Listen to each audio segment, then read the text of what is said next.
My Evil Mother, an Amazon original story by Margaret Atwood, performed by Hilary Huber. "You're so evil," I said to my mother. I was 15, the talkback age. "I take that as a compliment," she said. "Yes, I'm evil, as others might define that term, but I use my evil powers only for good." "Yeah, tell me another," I replied. We were having an argument about my new boyfriend, Brian. "Anyway, who gets to say what's good?" My mother was in the kitchen, grinding something in her mortar. She often ground things in her mortar, though sometimes she used the mixmaster. If I said, "What's that?" she might say, "Garlic and parsley," and I'd know she was in joy of cooking mode. But if she said, "Look the other way," or "What you don't know won't hurt you," or "I'll tell you when you're old enough," I'd realize there was trouble in store for someone. She was ahead of her time with the garlic, I feel compelled to mention. Most people in our kind of neighborhood hadn't found out about it yet.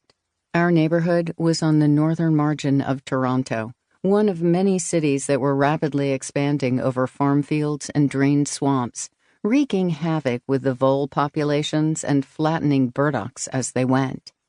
Out of the bulldozed mud had sprouted post-war split levels in tidy rows, each with a picture window, ranch style, with flat roofs that hadn't yet begun to leak in the winters. Those who lived in these houses were young moderns with children. The fathers had jobs, the mothers not. My mother was an anomaly. No visible husband, no job exactly, though she did seem to have a means of support. Our kitchen was large and sunlit, with a canary yellow linoleum floor, a breakfast nook, and a white dresser with rows of blue plates and bowls.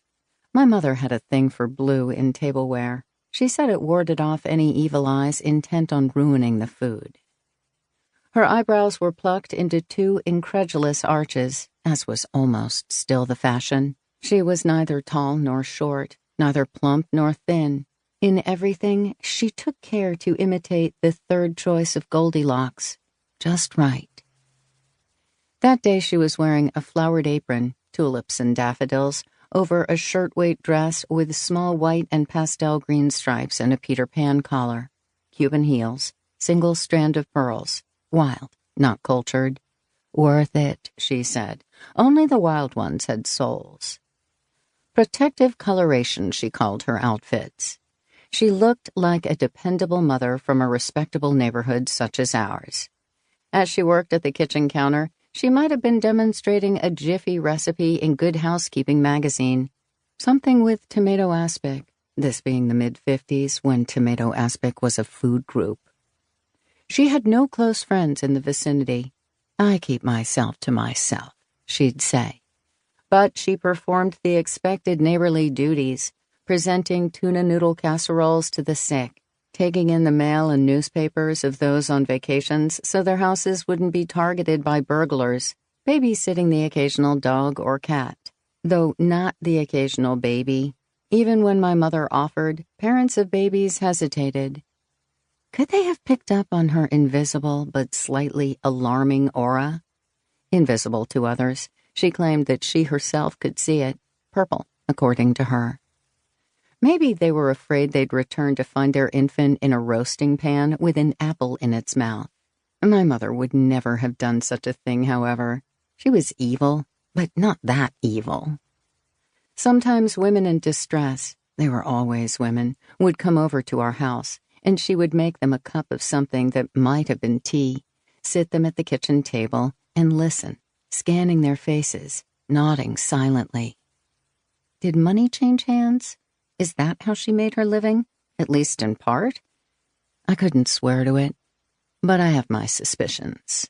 I'd see these consultations going on as I trudged upstairs to do my homework. Or homework was my cover story.